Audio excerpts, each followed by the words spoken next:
Bismillahirrahmanirrahim. Assalamu alaikum students. I hope you're all fine.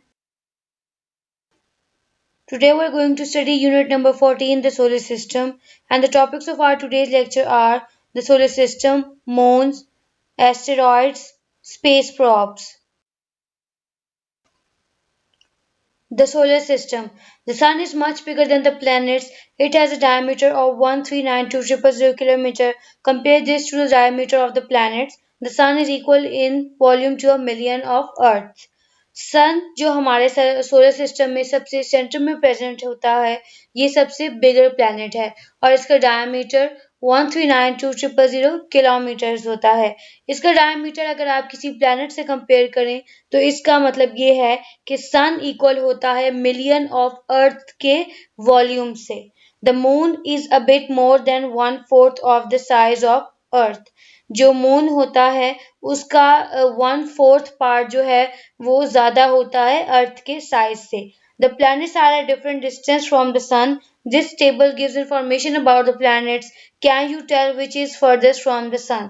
ये जो planets होते हैं ये हमारे सन से different distances पे मौजूद होते हैं। इससे नेक्स्ट स्लाइड में आप एक ये टेबल देखेंगे जिसमें ये डिस्टेंस आपको बताए जाएंगे। Most of the planets take under a day to rotate on their axis. कुछ प्लैनेट्स एक पूरा दिन लगाते हैं अपने एक्सिस पे रोटेट करने के लिए। Only Mercury and Venus rotate at a much slow rate. सिर्फ मर्करी और वीनस जो होते हैं वो बहुत ही स्लो रेट पे रोटेट करते हैं। Venus takes more time to rotate on its axis than its takes to travel round the sun. Venus बहुत ज्यादा टाइम लेता है अपने एक्सिस पे रोटेट करने में एज कंपेयर टू उस टाइम के जिसमें ये सन के राउंड मूव करता है। Venus is the closest planet to the earth. Venus earth के सबसे क्लोजेस्ट प्लैनेट है। However its surface is too hot for living things to survive. लेकिन उसकी जो सरफेस है वो लिविंग थिंग्स के लिए सर्वाइव करने के लिए बहुत मुश्किल है क्योंकि वहां पे टेम्परेचर बहुत ज्यादा होता है। The planets travel at different speeds. Planets different speeds पर travel करते हैं। Mercury and Venus take days to travel once round the sun. Mercury और Venus पूरा एक डे लगाते हैं सन के अराउंड मूव करने पे। Neptune is much further away and has a wide orbit. Neptune बहुत ज्यादा दूर होता है सन से इसलिए उसका ऑर्बिट बहुत वाइड होता है। It takes many years to orbit the sun. ये बहुत ज्यादा साल लगाता है सन के अराउंड अपने एक ऑर्बिट को कंप्लीट करने में। अब यहाँ पे आपने ये टेबल स्टडी करना है। इसमें आपको पहले प्लैनेट्स के नाम दिए हैं, सेकंड में आपको डायमीटर दिया हुआ है कि इनका डायमीटर कितना है और उसके बाद आपको distance from sun in millions of kilometre दिया गया है, यानी कि इस एक प्लैनेट का कितना डिस्टेंस है सन से। फिर आपको रोटेशन ऑन एक्सिस यानी कि वो अपने एक्सिस पे रोटेट करने में कितना टाइम लगाता है वो दिया गया है। और फिर आपको रेवोल्यूशन यानी कि जो ऑर्बिट ये करते हैं प्लैनेट सन के अराउंड वो कितने टाइम में वो कंप्लीट करता है वो बताया गया है। और लास्ट में आपको उसकी स्पीड यानी कि वो कितनी स्पीड में सन के अराउंड रोटेट कर रहा है वो बताया गया है। तो बाकी आपने ये स्टडी करना है। आपको समझाने के लिए हम यहाँ पे अर्थ वाला स्टडी कर लेते हैं कि अर्थ का डायमीटर है 12756 और उसका डिस्टेंस फ्रॉम सन है 149.6। अर्थ अपनी रोटेशन अपने एक्सिस के अराउंड 24 आवर्स में कंप्लीट करती है और अर्थ का जो रेवोल्यूशन है यानी कि वो जो सन के अराउंड ऑर्बिट कर रहा है वो 365.25 डेज में कंप्लीट होता है और अर्थ की जो स्पीड होती है वो 30 किलोमीटर पर सेकेंड होती है। Moons. Our moon is a natural satellite. The light we see on it is reflected sunlight.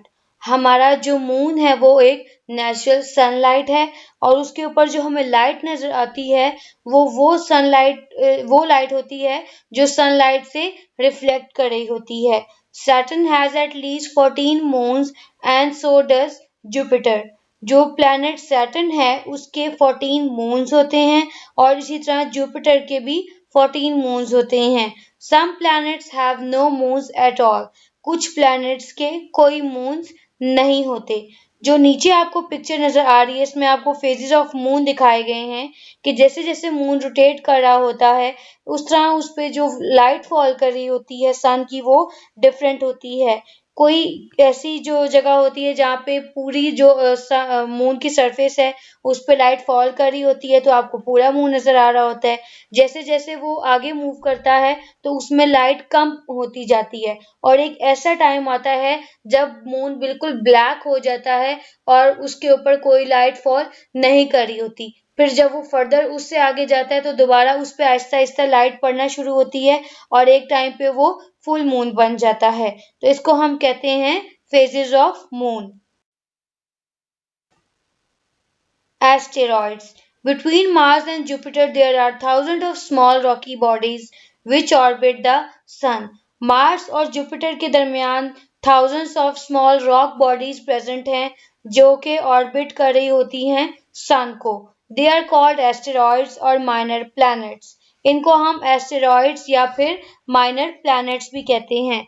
Asteroids vary greatly in size. Some feature diameters as small as 10 meters, while others stretch out over hundreds of kilometers.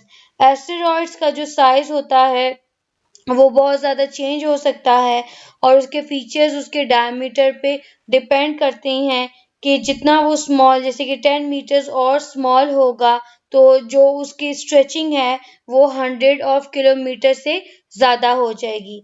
Asteroids under 10 meters in diameter are generally classified as meteoroids. Asteroids जो कि 10 metre से ज़्यादा small होता है उनका diameter उनको हम generally meteoroids कहते हैं। Space props.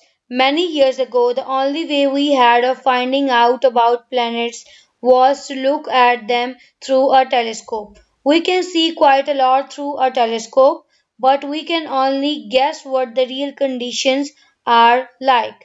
काफी साल पहले जो हमारे प्लैनेट्स को स्टडी किया जाता था वो टेलीस्कोप्स के जरिए स्टडी किया जाता था लेकिन टेलीस्कोप के जरिए हम सिर्फ कुछ लिमिटेड चीज़ों को ही देख सकते हैं तो हम जो उसके रियल कंडीशंस हैं या उससे भी ज़्यादा डिटेल है वो नहीं देख सकते।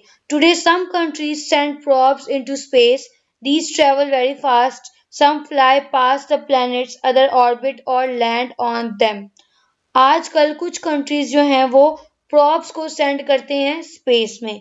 ये प्रॉप्स बहुत फास्ट मूव करते हैं और ये कुछ ऐसे होते हैं जो कि उन प्लैनेट्स के पास से गुजरते हैं जबकि कुछ जो ऐसे होते हैं वो उनके ऊपर लैंड कर जाते हैं। They send back pictures and other information to earth. They do not carry astronauts. ये वहां से पिक्चर्स को कैप्चर करके हमें अर्थ में इंफॉर्मेशन भेजते हैं उस प्लैनेट के बारे में और ये अपने साथ एस्ट्रोनॉट्स या कि किसी ह्यूमन बीइंग को कैरी नहीं करते। Now move on to question answers. Question number 5 part 1. What is the natural satellite of the earth called? कि अर्थ की नेचुरल सैटेलाइट को हम क्या कहते हैं? Answer the moon is the natural satellite of earth. कि अर्थ की नेचुरल सैटेलाइट को हम मून कहते हैं। Question number 5 part 2. What are asteroids? कि एस्टेरॉइड्स क्या होते हैं? Answer between Mars and Jupiter, there are thousands of small rocky bodies which orbit the Sun. They are called asteroids or minor planets. Asteroids vary greatly in size. Asteroids under 10 meters in diameter are generally classified as meteoroids. कि Mars और Jupiter के दरमियान thousands of small rock bodies होती हैं जो कि orbit कर रही होती हैं सन के अराउंड। इनको हम एस्टेरॉइड्स या माइनर प्लैनेट्स कहते हैं। इन एस्टेरॉइड्स के साइजेस डिफरेंट होते हैं और जब ऐसा एस्टेरॉइड होगा जिसका साइज 10 मीटर से कम होगा तो उसको हम मेटेoroids कहेंगे। Question number 5 part 3. What are space probes? कि स्पेस प्रॉप्स क्या होते हैं? Answer. To know about the planet, some countries send probes into space. These travel very fast. Some fly past the planets or other orbit or land on them. They send back pictures and other information to Earth. कि planets के बारे में जानने के लिए कुछ countries space में props को सेंड करते हैं। ये ट्रैवल करते हैं बहुत फास्ट और कुछ ऐसे होते हैं जो प्लैनेट्स के पास से सिर्फ फ्लाई करते हैं और कुछ ऐसे होते हैं जो उन पे लैंड करते हैं। ये पिक्चर्स वहां पे कैप्चर करते हैं उन प्लैनेट्स की और उस इंफॉर्मेशन को सेंड करते हैं अर्थ में। Question number 5 part 4 which planet has 14 moons कि किस प्लैनेट के 14 मून्स होते हैं। Answer Saturn has at least 14 moons कि सैटर्न के 14 मून्स होते हैं। Question number 5 part 5 is there life on Venus give a reason for your answer कि क्या वीनस पे लाइफ मौजूद है।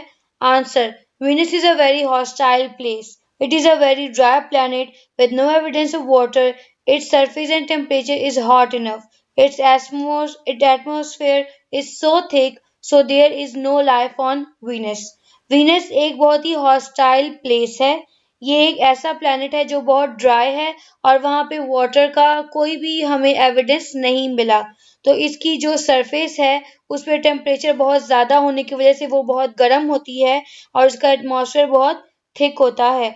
तो वीनस पे कोई भी लाइफ प्रेजेंट नहीं है।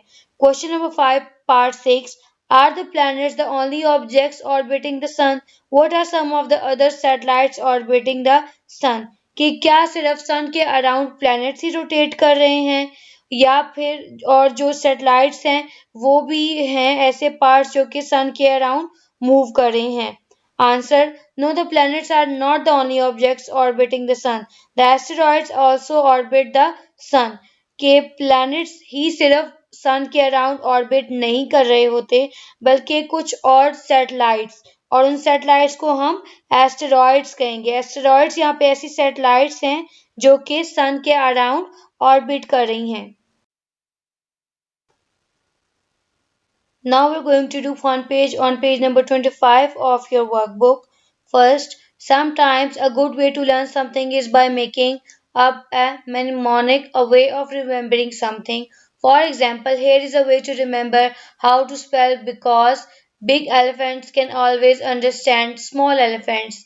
The sillier the rhyme, the easier it should be to remember it. Make up a mnemonic for the planets in order starting with the one closest to the sun.